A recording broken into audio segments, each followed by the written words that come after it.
Hello everyone. तो आज हम बात करने वाले हैं एड्रिनल डिसऑर्डर के बारे में, जो कि हमारा एक नेक्स्ट पीडियाट्रिक्स का टॉपिक है।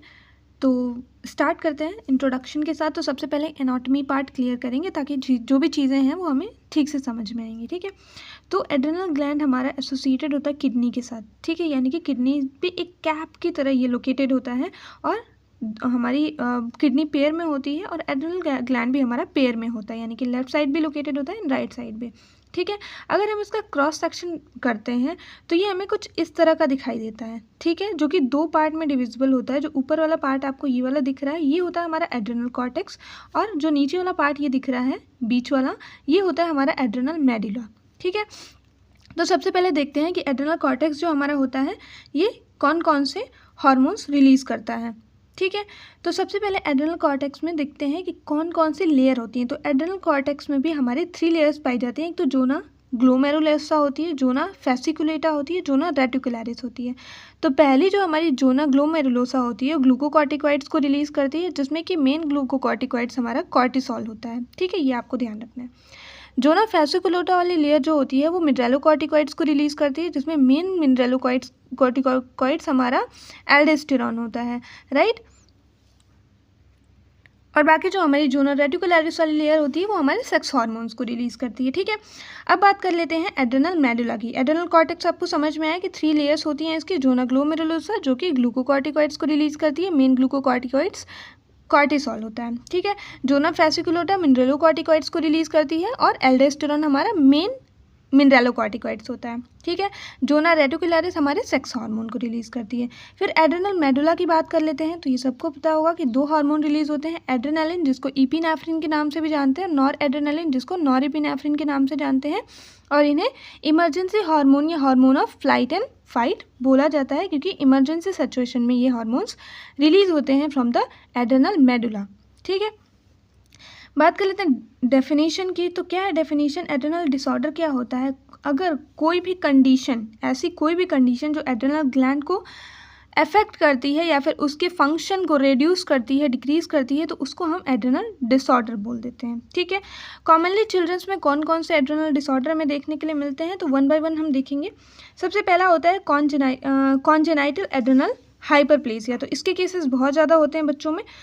ये क्या होता है? एक जेनेटिक डिसऑर्डर है जो कि हार्मोनल प्रोडक्शन को अफेक्ट करता है, जैसे कि वायरलाइजेशन हो जाएगा फीमेल में, और प्रीकॉशियस प्यूबरिटी यानी कि अर्ली प्यूबरिटी के साइन सिम्टम्स दिखेंगे इन केस ऑफ मेल। ठीक है। तो ये जो जितनी भी डिजीज़ हम देखने वाले हैं, ये डिजीज अपने आप में एक डिजीज़ कंडीशन है। ठीक है। तो अभी तो मैं शॉर्ट में बता रही हूँ, क्योंकि हम लोग का जो टॉपिक है वो एड्रिनल डिसऑर्डर है, तो हमें एटलीस्ट सारे ही डिसऑर्डर के बारे में थोड़ा बहुत पता होना चाहिए। तो मैं शॉर्ट में बता रही हूँ, लेकिन अगर आपको कोई वीडियो चाहिए, डिटेल वीडियो चाहिए, तो आप डेफिनेटली कमेंट सेक्शन में मेंशन कर देते हैं। ठीक है। तो हमने पहली बात कर ली CEH यानी कि कॉन्जेनाइटल एड्रिनल हाइपरप्लेसिया के बारे में। ये क्या हमने देखा कि एक जेनेटिक डिसऑर्डर है जो कि हार्मोनल प्रोडक्शन को अफेक्ट कर रहा है, वायरलाइजेशन करा रहा है फीमेल में, और प्रीकॉशियस प्यूबरिटी करा रहा है हमारी मेल चाइल्ड के अंदर। ठीक है। अब देखते हैं कुशिंग सिंड्रोम की बात कर लेते हैं। तो यहाँ पे क्या होगा? कॉर्टिसोल का एक्सेस प्रोडक्शन। हमने देखा ना, कॉर्टिसोल जो ना ग्लोमेरुलोसा के थ्रू रिलीज हो रहा था, ग्लूकोकॉर्टिकॉइड्स था हमारा, मेन ग्लूकोकॉर्टिकॉइड्स होता है कॉर्टिसोल। ठीक है। तो जिसकी वजह से क्या सिम्टम्स हमें देखने के लिए मिलेंगे? वेट गेन होगा बच्चे के अंदर, शॉर्ट स्टेचर, ये मेन सिम्टम होता है कसिंग सिंड्रोम का। कसिंग सिंड्रोम भी बहुत इंपॉर्टेंट डिजीज़ है। फिर एडिशन डिजीज़ की बात कर लेते हैं। तो इनसफिशिएंट कॉर्टिसोल और एल्डोस्टेरॉन। कॉर्टिसोल क्या है हमारा? ग्लूकोकॉर्टिकॉइड्स है। ठीक है। एल्डोस्टेरॉन क्या है हमारा? मिनरलोकॉर्टिकॉइड्स है, मेन मिनरलोकॉर्टिकॉइड्स है। तो यानी कि हमारी जोना ग्लोमेरुलोसा यानी कि ग्लूकोकॉर्टिकॉइड्स का प्रोडक्शन या फिर मिनरलोकॉर्टिकॉइड्स का इनसफिशिएंट प्रोडक्शन हो रहा है, तो हमें क्या हमारे बच्चे को क्या हो जाएगा? Addison disease. ठीक है। जिसमें क्या होगी? फटीग होगी, वेट लॉस और इलेक्ट्रोलाइट इम्बैलेंस के सिम्टम्स दिखेंगे। ठीक है। फोर्थ हमारा क्या है? फियोक्रोमोसाइटोमा। ठीक है। फियोक्रोमोसाइटोमा, इसमें क्या होता है? रेयर ट्यूमर होता है जो कि एक्सेसिव कैटेकोलामाइन का प्रोडक्शन कराता है। ठीक है।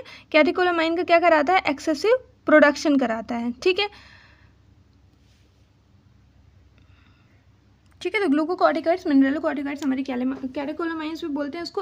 और ये रेयर ट्यूमर रेयर ट्यूमर होता है जो कि एक्सेसिव कैटेकोलामाइन का प्रोडक्शन कराता है, जिसकी वजह से हाइपरटेंशन, टैकीकार्डिया बच्चे के अंदर देखने के लिए मिल सकती है। Adrenal insufficiency same as Addison disease लगभग होता है। इसमें भी एल्डोस्टेरॉन और कॉर्टिसोल का इनएडिक्वेट प्रोडक्शन होता है, ठीक है, जिसमें फटीग, वेट लॉस और इलेक्ट्रोलाइट इम्बैलेंस के सिम्टम हमें देखने के लिए मिलेंगे। अब बात कर लेते हैं एड्रेनल ट्यूमर की। तो कोई बेनाइन या मैलिग्नेंट, बेनाइन का मतलब क्या है, एक स्पेसिफिक प्लेस पे रहेगा, और मैलिग्नेंट का मतलब है मूवेबल, यानी कि पूरी बॉडी में ये कैंसर या फिर ट्यूमर फैल सकता है, ठीक है। ये क्या करेगा, हार्मोन प्रोडक्शन और ओवरऑल हेल्थ को क्या करेगा, अफेक्ट करेगा, ठीक है। अब हाइपर एल्डोस्टेरोनिज्म, इसमें क्या होता है, एल्डोस्टेरोन का प्रोडक्शन होता है एक्सेस अमाउंट में, और जिसकी वजह से हाइपरटेंशन, हाइपोकैलीमिया और मेटाबॉलिक एसिडोसिस बच्चे के अंदर देखने के लिए मिल सकता है, ठीक है। हाइपोकैलीमिया से क्या मतलब है, पोटेशियम लेवल जो हमारा है वो कम हुआ है, ठीक है, कम प्रोडक्शन हो रहा है या फिर कम हो गया है हमारा पोटेशियम लेवल, ठीक है। तो आई होप सो कि ये चीज़ अच्छी सही समझ में आई होगी। देखिए हम लोग पहला डिसऑर्डर जो पढ़ा वो क्या था, congenital adrenal hyperplasia, second is Cushing syndrome, third is Addison disease, phaeochromocytoma, फिर एड्रेनल इनसफिशियंसी, एड्रेनल ट्यूमर की बात करी हमने, और हाइपर एल्डोस्टेरोनिज्म की बात करी, ठीक है। अब बात कर लेते हैं कॉजेज़ के बारे में। तो जेनेटिक डिसऑर्डर हो सकता है, कोई फैमिली हिस्ट्री रही हो तो बच्चे को हो सकता है, कोई ऑटो इम्यून डिजीज़ है उसकी वजह से हो सकता है, कोई इन्फेक्शन हुआ है, कोई सर्जरी हुई है, पिट्यूटरी ग्लैंड डिसऑर्डर है तो भी ये एड्रेनल ग्लैंड की इफेक्टिवनेस को इफेक्ट करेगी, ठीक है। लॉन्ग टर्म स्टेरॉइड थेरेपी पे है मदर ड्यूरिंग द प्रेगनेंसी तो भी ये बच्चे के अंदर हो सकता है, ठीक है। सिम्टम्स की बात कर लेते हैं तो सेक्शुअल मैच्योरेशन हो जाएगा अर्ली, ठीक है। Developmental of axillary and pubic and facial hair होगा, वॉइस की डिपनिंग होने लगेगी, साइन ऑफ हार्मोनल इम्बैलेंस देखने के लिए मिलेगा, वेट चेंज होगा, हाइपरटेंशन होगा बच्चे के अंदर, ठीक है। अगर कॉन्जेनाइटल एड्रेनल हाइपरप्लेसिया की बात करें तो गर्ल्स में मैस्कुलाइजेशन यानी कि मेल के कैरेक्टर्स ज़्यादा नजर आएंगे, इन लार्ज क्लाइटोरिस हो जाएगा, जो लेबिया मैनोरा होती है उसका फ्यूजन देखने के लिए मिल सकता है, और वेजाइनल ओपनिंग जो होती है वो क्लोज देखने के लिए मिलेगी, ठीक है। फिर बॉयज़ के अंदर अगर कॉन्जेनाइटल एड्रेनल हाइपरप्लेसिया है तो उसमें प्रिकॉसिस जेनाइटल डेवलपमेंट देखने के लिए मिलेगा, जेनाइटल इनलार्जमेंट देखने के लिए मिलेगा, और फ्रीक्वेंट इरेक्शन देखने के लिए मिलेगा, ठीक है। डायग्नोसिस की बात कर लेते हैं तो हिस्ट्री टेकिंग, फिजिकल एग्जामिनेशन करेंगे, न्यूबॉर्न स्क्रीनिंग कराएंगे, यूएसजी एमआरआई कराएंगे, क्लिनिकल इवैल्यूएशन कर सकते हैं, जेनेटिक टेस्टिंग कराएंगे, हार्मोन लेवल का असेसमेंट करेंगे, तो हमें पता चल जाएगा कि बच्चे को एड्रेनल डिसऑर्डर है। फिर ट्रीटमेंट की बात कर लेते हैं तो डिपेंडिंग ऑन द सिचुएशन कि कौन सा हार्मोन हमारा ठीक से सिक्रेट नहीं हो रहा है बाय द एड्रेनल ग्लैंड, तो स्पेसिफिक डिसऑर्डर और सीवियरिटी के थ्रू हम ट्रीटमेंट डिसाइड करेंगे। हार्मोनल रिप्लेसमेंट थेरेपी देंगे, और ग्लूकोकॉर्टिकॉइड्स यानी कि कॉर्टिसोल का प्रोडक्शन ठीक से नहीं हो पा रहा तो हाइड्रोकॉर्टिसोन दे सकते हैं, प्रेडनिसोलोन, डेक्सामेथासोन, ये सारे हार्मोन रिप्लेसमेंट थेरेपीज हम दे सकते हैं। ब्लड प्रेशर का मैनेजमेंट करेंगे क्योंकि मेनली बच्चे को हाइपरटेंशन हो जा रहा है, ठीक है। सिस्टमैटिक ट्रीटमेंट करेंगे, जो भी सिम्टमेटिक सिम्टम्स आ रहे हैं उसके अकॉर्डिंग हम ट्रीटमेंट करेंगे, ठीक है। तो आई होप सो कि वीडियो क्लियर हुआ होगा आपको। ये डिटेल्ड वीडियो तो नहीं थी, लेकिन अगर आपको सारी जो भी हमने 7 डिजीज़ पढ़ी हैं उसके बारे में आपको डिटेल इन्फॉर्मेशन चाहिए तो डेफिनेटली आप कमेंट सेक्शन में मेंशन कर सकते हैं। पर ये ओवरऑल एड्रेनल डिसऑर्डर का जो भी डिजीज़ इसमें इंक्लूडेड थी या फिर जो भी हमारे साइन एंड सिम्टम्स थे, कॉजेज थे जो कि हर एड्रेनल डिसऑर्डर में पाए जाते हैं, वो मैंने कंप्लीट करा दिए हैं। तो आई होप सो कि वीडियो आपको पसंद आई होगी, समझ में आया होगा। Thanks for watching.